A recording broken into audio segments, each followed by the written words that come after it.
समाप्त करके अयोध्या धाम में अपनी पवित्र धरा पर प्रभु रामलला का फिर से विराजमान हुआ है, फिर से विराजमान हुए हैं।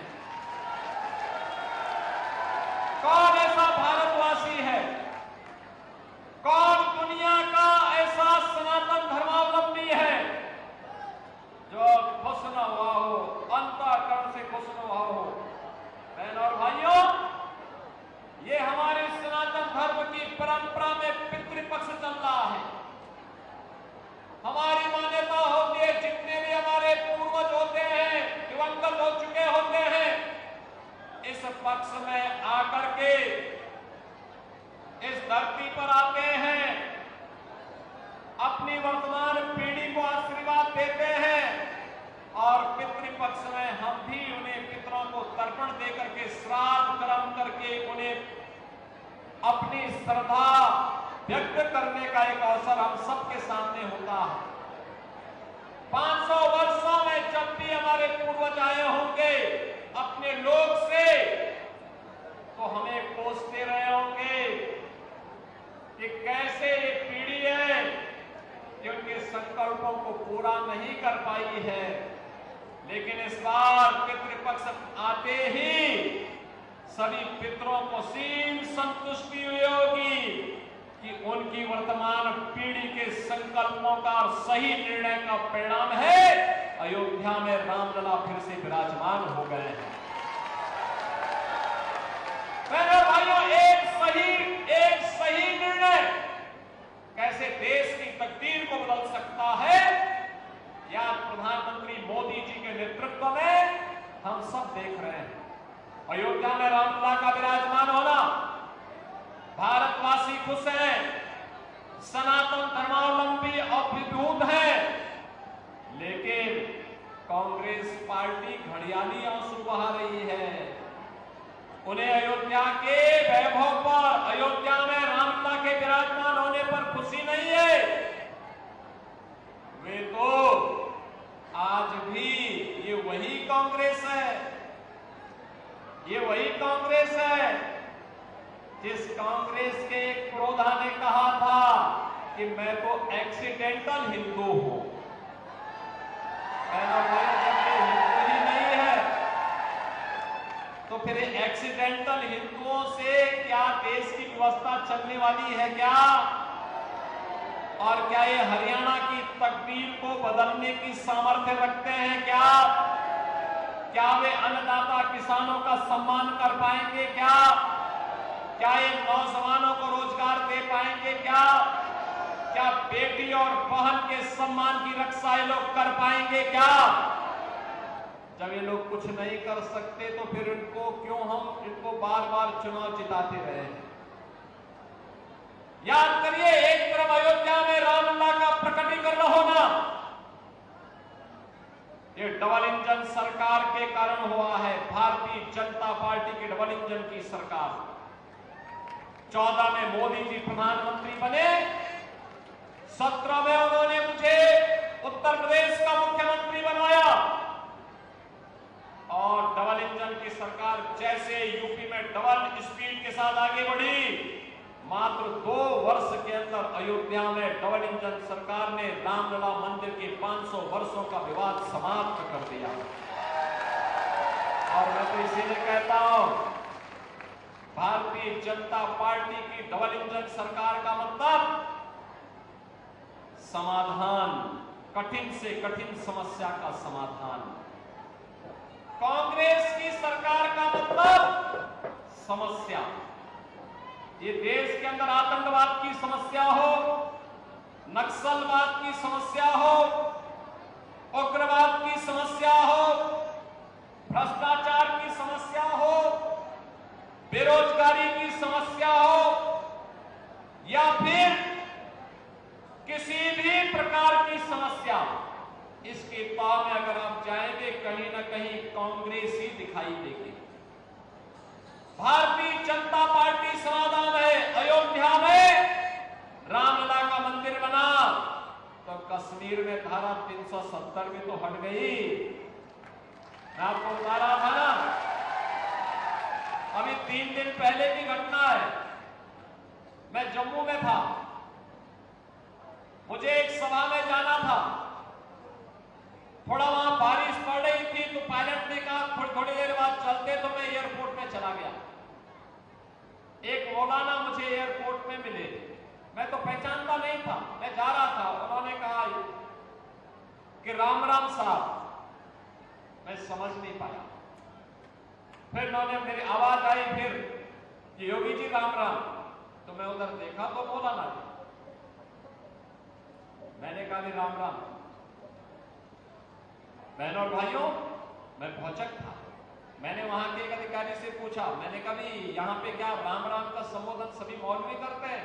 कहा नहीं साहब, ये धारा 370 हटने का इम्पैक्ट है। जो पहले राम और कृष्ण को कोसते थे, भारत को कोसते थे, आज उनके मुंह से राम राम निकल रहा है। और याद रखना, ये मजबूत भारतीय जनता पार्टी जितनी मजबूत होगी, भारत उतना मजबूत होगा। भारत जितना मजबूत होगा, उतना ही हरे रामा हरे कृष्णा का भजन भारत की सड़कों पर सर्वत्र ये नजारे देखने को मिलेंगे। और यही कहने के लिए आज मैं आपके पास आया, यही कहने के लिए आज मैं आपके पास आया हूं। एक गौरव की अनुभूति कराने वाली भारतीय जनता पार्टी है। भारतीय जनता पार्टी ने मोदी जी के नेतृत्व में देश की तकदीर और तस्वीर बदलती है। आज एक भारत श्रेष्ठ भारत की बात करते हैं। दुनिया के अंदर आप जाकर के देखिए, दुनिया के अंदर कोई भी बड़ा निर्णय आज के दिन पर भारत के बगैर नहीं हो सकता। भारत आज दुनिया के ध्रुवीकरण को तय करता है। जहां भारत होगा वो मजबूत होगा। ये प्रधानमंत्री मोदी जी के नेतृत्व में, और जब हरियाणा में भी भारतीय जनता पार्टी की डबल इंजन की सरकार आई थी, बहनों और भाइयों, यहां की कनेक्टिविटी बेहतर हुई है। यहां पे रेल कनेक्टिविटी अच्छी हुई है, कई मेट्रो का संचालन हुआ है, कई अच्छी मंडी बनी है, IIT, IIM, एम्स जैसे संस्थान, one district one medical college बन रहे हैं। हर घर नल की योजना लागू हो रही है।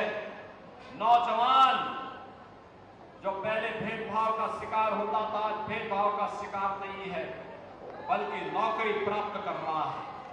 और इसलिए बहनों और भाइयों, आज हम सब आपके पास आए हैं कहने के लिए, याद करिए, कांग्रेस के समय में किसान आत्महत्या करता था, नौजवान के सामने पहचान का संकट था। एक कांग्रेस तो माफियाओं की शागिर्द थी। संगठित अपराध में लिप्त माफिया हो, माइनिंग माफिया हो, खनन माफिया हो, वन माफिया हो, पशु माफिया हो, ये सब के सब कांग्रेस के शागिर्द हैं। कांग्रेस इनके माध्यम से जनता का शोषण करती थी। डबल इंजन की सरकार ने माफिया राज समाप्त किया, विकास के पथ पर विरासत का सम्मान करते हुए आज आगे बढ़ाया है। आज सोचिए ना, कश्मीर सुरक्षित है, कश्मीर में भी चुनाव चल रहे हैं, कल ही कश्मीर में चुनाव होने जा रहे हैं। बहनों और भाइयों, जम्मू कश्मीर आज विकास की राह पर तेजी के साथ आगे बढ़ा है। और हरियाणा को तो कहना ही क्या, प्रकृति और परमात्मा की भूमि है, नारायण की भूमि है। नारायण तो सर्वत्र विराजमान है, उसकी कृपा से कुछ भी नहीं हो सकता है, उसकी कृपा के बगैर कुछ भी नहीं हो सकता है। और इसीलिए मैं आपसे कहने के लिए आया हूं, मोदी जी के नेतृत्व में आज 80 करोड़ लोग फ्री में राशन की सुविधा का लाभ प्राप्त कर रहे हैं। 60 करोड़ गरीबों को देश के अंदर 5 लाख रुपए की आयुष्मान भारत की स्वास्थ्य बीमा का कवर मिला है। 12 करोड़ किसान परिवारों को किसान सम्मान निधि का लाभ प्राप्त हुआ है। और बहनों और भाइयों, 12 करोड़ गरीबों के घर में शौचालय बने हैं। 10 करोड़ गरीबों के घर में रसोई गैस का सिलेंडर पहुंचा है। 4 करोड़ गरीबों के मकान बन गए हैं। ये भाजपा का नारा था, सबका साथ और सबके विकास का विकास सबको पहुंचाया, गरीब कल्याणकारी योजनाओं का लाभ सबको पहुंचाया, देश की विरासत का भी सम्मान किया और साथ साथ देश को सुरक्षा का एक बेहतरीन वातावरण भी दिया। बहनों और भाइयों, आप सौभाग्यशाली हैं, आप सौभाग्यशाली हैं। कैप्टन अभिमन्यु जैसा नेता आपको प्राप्त हुआ। याद करिए जिन्होंने अपनी जवानी देश की सीमाओं की रक्षा करने के लिए समर्पित की हो और जैसे वहां से अवकाश प्राप्त किया, आए, उन्हें लगा कि नहीं, जनता जनार्दन की सेवा के लिए जाना है, शेष जीवन समर्पित किया भारतीय जनता पार्टी के माध्यम से जनता जनार्दन की सेवा करने के लिए। मैं अभिनंदन करूंगा पंडित राम कुमार गौतम जी का, जिन्होंने अपना आशीर्वाद दिया है, कहा कि नहीं, आवश्यक है, नारनौल से कैप्टन अभिमन्यु आना चाहिए और मैं स्वयं सफीलों से लड़ूंगा। और बहनों और भाइयों, कैप्टन अभिमन्यु विकास के प्रति एक विजन है। प्रधानमंत्री मोदी जी के विकास के विजन को जमीन तक, जमीनी धरातल पर कैसे उतारना है, इसके प्रति हरियाणा में कैप्टन अभिमन्यु जाने जाते हैं, जिन्होंने उसे जमीनी धरातल पर उतारने का काम किया। एक नहीं, एक दर्जन से अधिक मंत्रालयों के माध्यम से हर एक योजना को प्रभावी ढंग से जमीनी धरातल पर उतारने का कार्य, एक बिगड़े हुए क्षेत्र को फिर से उठाने का कार्य उन्होंने अपने कार्यकाल के दौरान किया। और इसलिए बहनों और भाइयों, हम आपसे कहने के लिए आए हैं, यह समय भारत को दुनिया की एक महाताकत बनाने का समय है। अच्छे लोग नहीं आएंगे तो विकास ठप पड़ जाएगा। ये कांग्रेस के लोग जो राम की संस्कृति पर विश्वास नहीं करते, लोग रोम की संस्कृति पर विश्वास करते हैं, इन लोगों पे कभी विश्वास मत करना। इस संकट के समय आपके साथ कभी नहीं खड़े होंगे। जब संकट आएगा तो राहुल जी को तो नानी याद आती है, इटली भाग जाते हैं। आपके बीच में तो तब कार्य करने के लिए कैप्टन अभिमन्यु ही बचेंगे, यहां पर कार्य करने के लिए। आपके बीच में तब पंडित राम कुमार गौतम जी ही बचेंगे। और इसीलिए बहनों और भाइयों, आप सबसे अपील करने के लिए मैं आया हूं। एक तरफ नारनौल से हमें यहां पर कैप्टन अभिमन्यु को भारी बहुमत से विजयी बना करके कांग्रेस की जमानत को जब्त करना है। हमने इसीलिए आज यहां पर, मैं स्वयं यहां पे तो आया ही हूं, लेकिन साथ साथ मैंने यहां पर आज अपने दो प्रमुख संतों को ही बुलाया है। दादा काला पीर बौद्ध कला और खुर्द से हम लोगों ने यहां पर बुलाया है। यहां पर श्रीमान शुक्राई नाथ जी को ही मैंने बुलाया। मैंने कभी आकर के यहां पर अपना समर्थन दीजिए, आशीर्वाद दीजिए कैप्टन अभिमन्यु को। बहनों और भाइयों, इसके साथ ही यहां पर बाबा पालनाथ जी महाराज भी डाडा से आए हैं अपना आशीर्वाद प्रदान करने के लिए।